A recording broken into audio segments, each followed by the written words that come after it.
Suave Luuk will slice apart his enemies, and today I'm here to tell you how to build him best. My name is Juice, and let's get into it. Note that everything recorded in this video was used using the media server, so some things may be different in the live version of the game.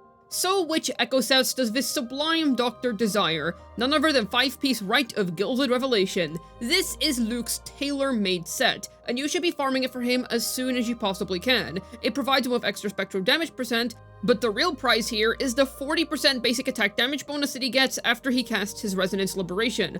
All around an excellent set for him, his definitive best in slot, and it's the main thing that you should be farming for him.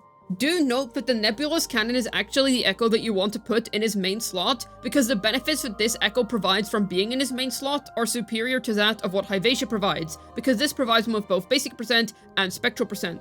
5-piece Celestial Light with Morning Aches as your main echo is also going to be a perfectly fine substitute, though try and farm Luuk's best in slot echo set as soon as you can. But in any case, if you have a good Celestial Light set, then you can very much get by on it. As for Luuk's main stats, simple. Go for 4 cost crit percent, 3 cost spectral percent, 3 cost attack percent, 1 cost attack percent, and 1 cost attack percent. Now I will say, if you're unable to get a good 3 cost attack percent, but you have a really good other 3 cost on spectral percent, you can just use that instead. It is such a minuscule difference, literally just use whatever has better substats. But what I will say is that 3 cost attack percent and 3 cost spectral percent will be a little bit better than using double spectral percent. But it is such a minuscule difference that I would heavily encourage you just use whatever has better main stats for your Luuk. As for Luuk's stat goals, simple. Keep in mind that both his signature weapon and standard weapon have similar stats, so these stat goals are going to be the same across weapons.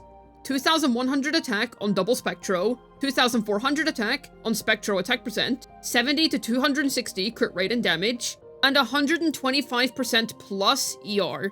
All around, if you want your Luuk to perform as sublimely as possible, then try and farm that Rite of Gilded Revelation set for him as soon as you possibly can. And I would also save all of your modifiers to be used on the white 3-cost Nebulous Cannons, because that's going to be his main slot echo. And because one of the 3 costs he uses actually matters in terms of what type of echo it is, I believe using modifiers on that is going to be more useful to you than using modifiers on the 4-cost, because you can ultimately just grind the 4 costs out. This fine doctor needs the right tools to get his surgery done. So, what'll his best weapons be? None other than Daybreak Spine. This weapon was tailor-made for Luuk, and the passive is absolutely broken for him, so as you'd expect, this is easily going to be his best-in-slot weapon choice. Def Ignore, basic attack damage amplification, spectral percent, attack percent, it has plenty of things stacked into its passive, not to mention some crit rate and pretty decent base attack. So all around, this is an excellent weapon, but I do want to point something out. While this weapon is really strong for him, the new standard gauntlets were perfectly designed for him as well, which leads me on to my next point. Pulsation Bracer's passive is honestly really good for Luuk, and it also provides him with a nice amount of crit rate in its main stat. So honestly, you don't need Luuk's signature weapon. Is it really good for him? For sure. Is it going to provide you with the best possible performance that your Luuk can possibly have?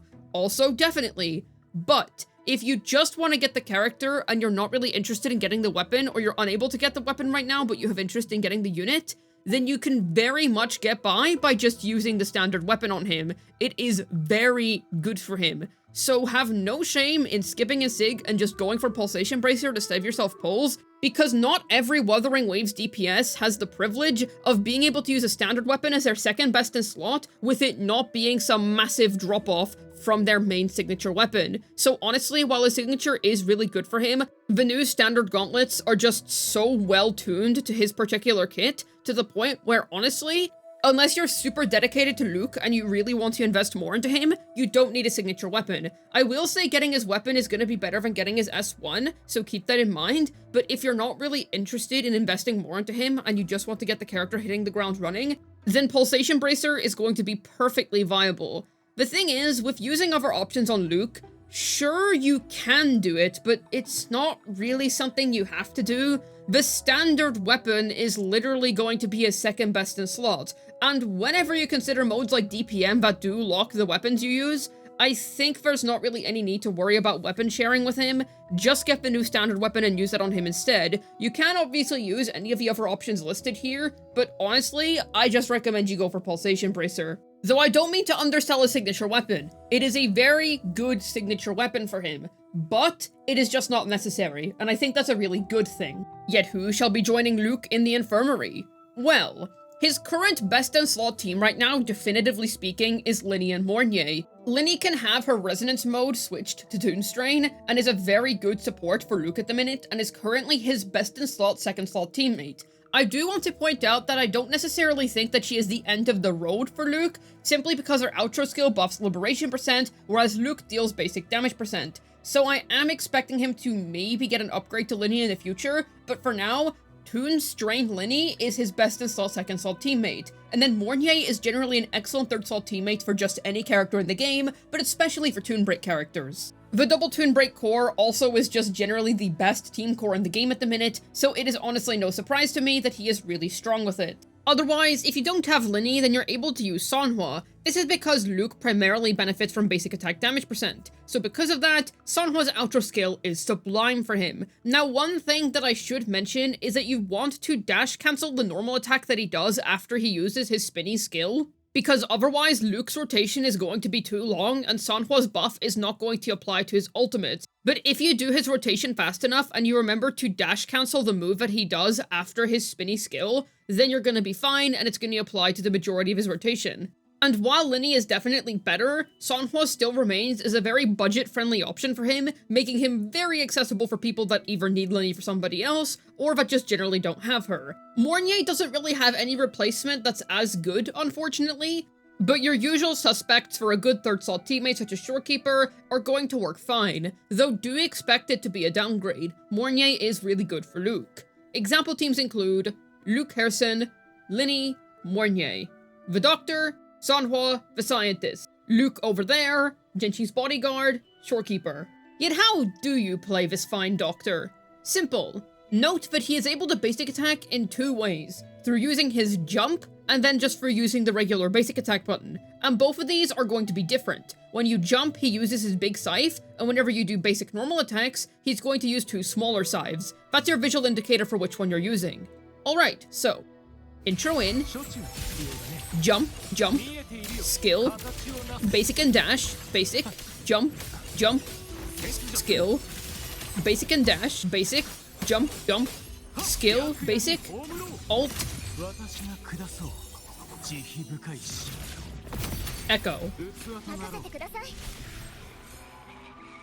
He's very easy to get the hang of, and I will say that the basic and dash is mostly important if you're using Sanhua, or if you just generally want to play Luuk as fast as you possibly can. If you're using Linny, you don't need to do this, but it's ultimately still a good thing to do because you're playing the character in the most efficient possible way that he can be played. And I will say, it's going to feel a little bit odd at first because we've never had a main DPS that uses jumping as one of their main input.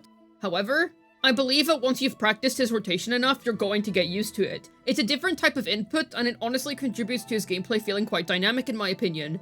Do you want to provide some funds to this beautiful Doctor? Then let's talk sequences. Luuk's S1 is pretty good. It's not necessarily anything groundbreaking, and you would still rather go for a signature weapon over it, but it's definitely still a nice increase. It provides him with more mid-air attack damage bonus, which is the main highlight of it, because you have to consider that basically all of his damage is done in the air. He is fully an aerial DPS. His S2, however, is the real game changer. His Resonance Liberation is going to become even more of a nuke, and he's generally just going to do more damage now. If you have a good build on him, then with this S2 and his signature weapon, you can expect to do about 94k DPS with him, which is really good, by the way. That is almost 100k DPS. At S0, he's already the new best Spectre DPS in the game, but the more high investment you go, the more that gap continues to close. And if you're worried about whether this S2 is better than something like Zani's S2, the previous best Spectre DPS, yes, this is going to be a lot better than S2 Zani. His S3 is pretty strong and is all around a really nice bonus to his kit because it's going to make that plunge attack he does at the end of his rotation stronger.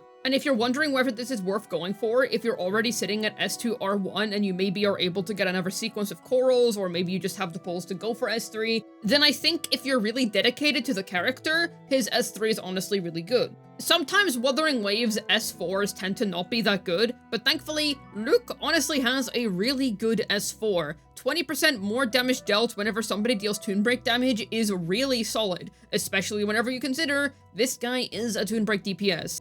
And considering that Linny is a Toon Break sub-DPS, she's also going to be benefiting from this quite nicely. His S5 is pretty small, so I honestly wouldn't go for this on its own. You could realistically just stop at S4 if you're going for high investment but not planning on going for S6. Otherwise, I would just get this on the way to S6.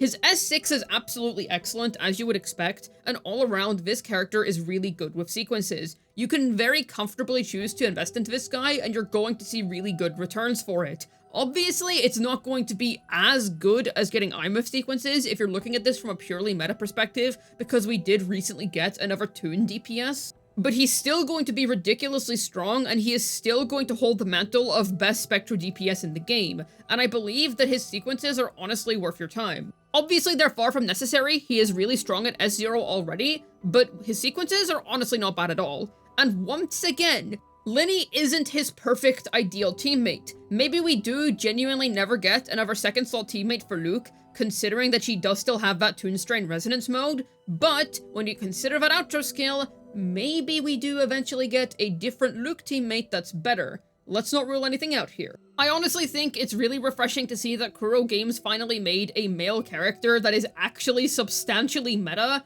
Obviously, he's probably still not going to be pulled that much, simply because he came after Imeth, who was just really, really big in terms of both the meta and marketing and basically everything. But even so, I would say his kit was definitely shown love, and he is very much a good meta character. So if you're looking for the new best Spectre DPS, or just a character that's a really good value deal in general, which I do believe Luuk to be, then he is a fantastic choice for basically any kind of account. Whether that be for DPM maxing, if you need a new Spectro, or if you're just starting the game and you want an accessible DPS to kick things off. I would say basically the only circumstance in which you wouldn't really want to get this guy, who is otherwise just fantastic when it comes to value proposition, is if you're really, really struggling with Whimpering Wastes. Because regardless of how much you invest into him, his Whimpering Wastes performance is not really where his strength lies. He's much better in modes like DPM and TOA and other boss-based game modes. So for those modes, he is amazing. But for something like Whimpering Wastes, he's not really all that good. That's basically his main flaw at the minute, in my opinion.